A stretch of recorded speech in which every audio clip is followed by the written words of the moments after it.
اللہ اپنے ان بندوں کو بڑا پیار کرتے ہیں، یحب، جو توابین ہیں، اپنے جسم، روح، دل اور دماغ کو پاک کرتے ہیں۔ کس چیز سے؟ توبہ سے۔ جو بندہ جتنی کثرت سے توبہ اور استغفار کرتا ہے، اللہ کا اتنا زیادہ پیارا اور محبوب۔ گناہ کوئی بھی نہ انسان کرے سارا دن، تب بھی عبادت کے طور پر اور رسول پاک صلی اللہ علیہ وسلم کی سنت کے اعتبار سے نبیوں کا گناہ تو ہوتا ہی نہیں، ان سے سرزد ہی نہیں ہوتا۔ آپ فرماتے ہیں 70 مرتبہ، ایک روایت میں 100 مرتبہ روزانہ استغفار میں بھی کرتا ہوں۔ یہ اللہ کو الفاظ بڑے پسند ہیں۔ حضرت آدم علیہ السلام کی توبہ میں بھی یہ الفاظ ربنا ظلمنا انفسنا وان لم تغفر لنا وترحمنا لنکونن من الخاسرین۔ اور دوسری بات ارشاد فرمائی، یہ تو ہے اندر کی اور باطن کی اور حقیقت کی پاکی اور پاکیزگی، اور جسم کو بھی پاک اور صاف اور ستھرا رکھنا ضروری ہے۔ کچھ لوگ کہتے ہیں ہم دل کی نماز پڑھتے ہیں، اللہ فرماتے ہیں کہ طہارت اندر کی بھی ہو اور باہر کی بھی، نظر بھی آئے، اور جسم سارا گندا ہو، گندگی میں انسان زندگی گزار رہا اور کہے کہ میں پاک بہت ہوں، نہیں، وہ جھوٹا ہے، اس کے تو ظاہر پر نجاست لگی ہے۔ اللہ چاہتے ہیں اندر بھی پاک ہو، ظاہر بھی، باطن بھی۔ تو ان سے رسول پاک صلی اللہ علیہ وسلم نے پوچھا کہ تمہارا طہارت کا طریقہ کیا ہے؟ قباء والوں، تمہارے بارے میں قرآن میں آیا کہ وہ اپنے آپ کو پاک اور صاف رکھتے ہیں۔ انہوں نے عرض کیا ہمارا طریقہ یہ ہے کہ ہم جنگل میں جاتے ہیں، پیشاب پخانے کے بعد پہلے ڈیلوں سے استنجا کرتے ہیں، جسم کی نجاست دور کرتے ہیں کہ ہاتھ کو بھی نہ لگے، بائیں ہاتھ کی انگلیاں بھی ملوث نہ ہوں، وہ مٹی اور وغیرہ کے ڈیلوں سے صفائی کر کے پھر ہماری عادت ہے کہ ہم پانی سے بھی استنجا کرتے ہیں تاکہ پوری پاکی ہو جائے۔ آپ نے تصدیق فرمائی، اسی وجہ سے اللہ نے فرمایا ہے ان اللہ یحب التوابین ویحب المتطہرین۔ طہارت کا یہاں لفظ آیا، مفسرین نے قرآن پاک کے ایک ایک لفظ پر الگ الگ بحث اور تحقیق کر کے وہاں بہت مسائل نکالے ہیں۔ کن لوگوں کے لیے بالخصوص جو خانہ کعبہ شریف کا طواف کرنے آئے ہیں، تو جو حقیقی پاک جگہ ہے، حرم محترم ہے اور قبلہ حقیقی اور ہمیشہ کا بیت اللہ ہے، اس کو پاک رکھو۔ اللہ کے بندے ہر زمانے میں آئیں گے، طواف کی عبادت کریں گے، اور طواف کے لیے صرف ایک ہی روئے زمین پر جگہ ہے، وہ ہے حرم پاک بیت اللہ شریف۔ والعاکفین، پھر اعتکاف کرنا۔ پہلے لوگ ہم سے کہیں زیادہ نیک تھے، اس زمانے میں یہ ملکوں کے ویزے اور بارڈر اور کچھ نہیں، ساری دنیا ایک، جہاں چاہو چلے جاؤ۔ خود ہمارے دادے پر دادے، ان میں کئی وہاں جاتے تھے وہیں رہ پڑتے، واپس نہیں آتے تھے کہ باقی تھوڑی زندگی اللہ کے گھر کے پاس ہی یہاں عبادت کرتے گزر جائے۔ کتنے مقدس لوگ تھے۔ اللہ پاک فرماتے ہیں والعاکفین، اعتکاف کریں گے اللہ کے بندے اور بندیاں۔ والرکع السجود، رکوع اور سجدے سے مراد نماز ہے، نمازیں ادا کریں گے۔ اور پھر ارشاد فرمایا ابراہیم نے اپنے بیٹے کے ساتھ مل کر وہاں دعائیں کی، رزق مانگا ان کے لیے جو ایمان والے ہیں۔ اور مسئلہ تحقیقی ہے، دنیا کی ساری نعمتوں کا اصلی تعلق ایمان والوں سے۔ اللہ جو کچھ پیدا فرماتے ہیں، دیتے ہیں، اصل حق اہل ایمان کا ہے۔ اور جس وقت روئے زمین پر کوئی مومن نہیں رہے گا تو زمین و آسمان بھی نہیں رہیں گے۔ اس لیے اللہ والے فرماتے تھے کہ یہ روزی روٹی نہیں، ساری اللہ کی نعمتیں اللہ نے اپنے نیک اور پاک بندوں کے لیے پیدا کی ہیں۔ جو برے اور کافر ہیں وہ تو ان کی برکت سے کھا پی رہے ہیں، یہ نہیں تو وہ بھی نہیں رہیں گے۔ حق تعالی شان ارشاد فرماتے ہیں جب تم طواف وہاں پر کرو تو ایک جگہ ہے مقام ابراہیم، یہاں اس آیت میں ارشاد ہے وَاتَّخِذُوا مِن مَقَامِ ابراہیم مصلی، اس کو مصلی بناؤ، اس جگہ نماز پڑھو۔ وہ کون سا پتھر ہے؟ مقام ابراہیم، خانہ کعبہ کا جو دروازہ ہے مشرق کی جانب، اس سے تھوڑا سا آگے کر کے مشرقی جانب بھی خانہ کعبہ کی دیوار سے چند فٹ کے فاصلے مشرق کی طرف وہاں ایک گنبد سا چھوٹا بنا، اس میں آج بھی وہ پتھر رکھا ہے۔ اللہ کے گھر میں 2 جنت کی نشانیاں اور پتھر ہیں، ایک حجر اسود وہ بھی جنت سے اتارا ہوا، اور ایک مقام ابراہیم والا پتھر جس پر آج تک بھی کچھ مدھم سا نشان سیدنا ابراہیم علیہ السلام کے قدمین کا ہے۔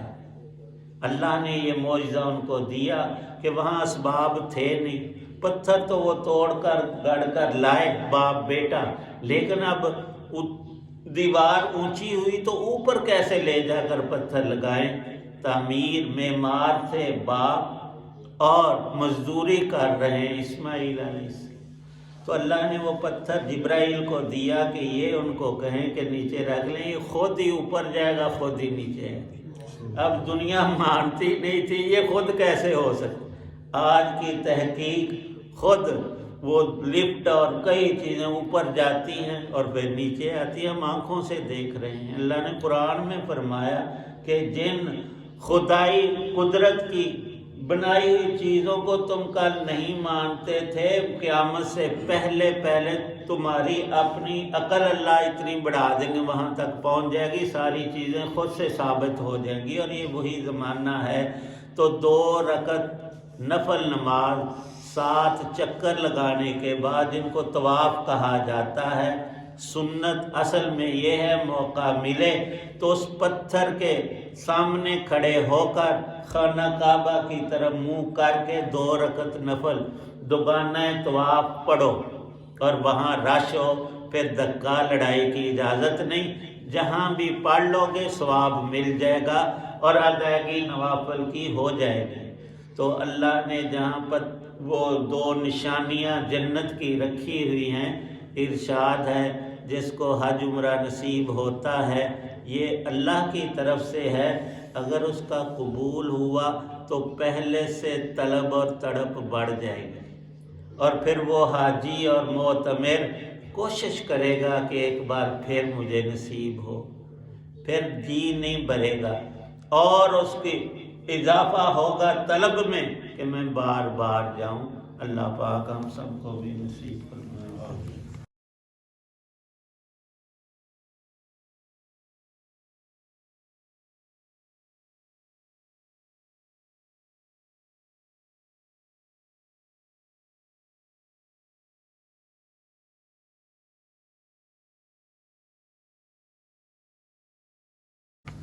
الحمدللہ رب العالمین والصلاة والسلام علی رسولہ النبی الکریم۔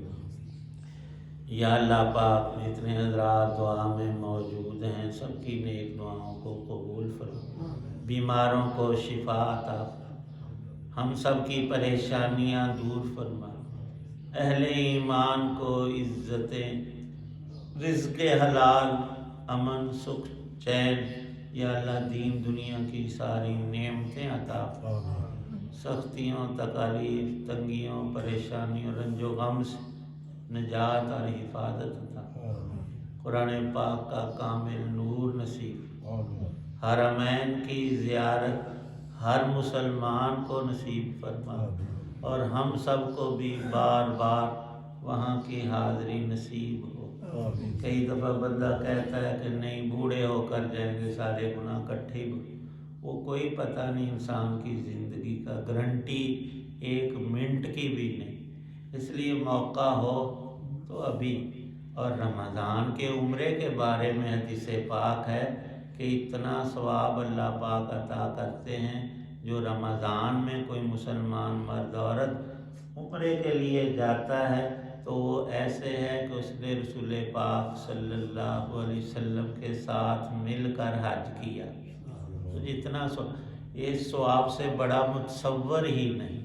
کوشش یہ ہونی چاہیے کہ کوئی عمرہ ہمیں رمضان میں نصیب ہو، اور اگر حج فرض ہے، اللہ نے مالی استطاعت دی ہے، تو وہ جلد از جلد کر لینا چاہیے۔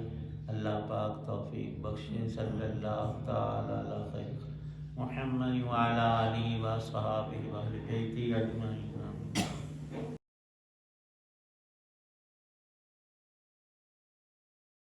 محترم ویورز، ابھی آپ دیکھ رہے تھے اور سن رہے تھے راہ ہدایت و نجات کے سلسلے کا ولاگ درس قرآن۔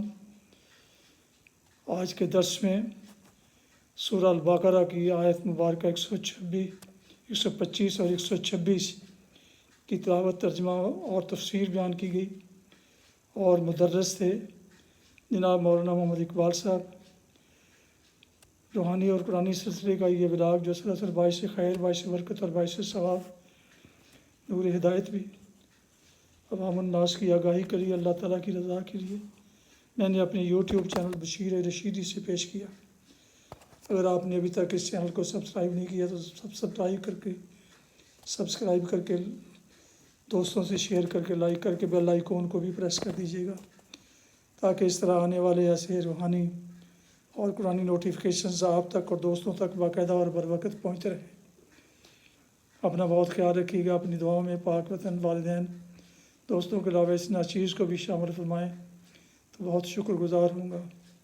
اللہ آپ کو، آپ کے لکھانہ کو ہمیشہ خوش رکھے، آباد رکھے، شاد باد رکھے، آمین۔ السلام علیکم ورحمۃ اللہ وبرکاتہ۔ پاکستان زندہ باد۔ اللہ حافظ۔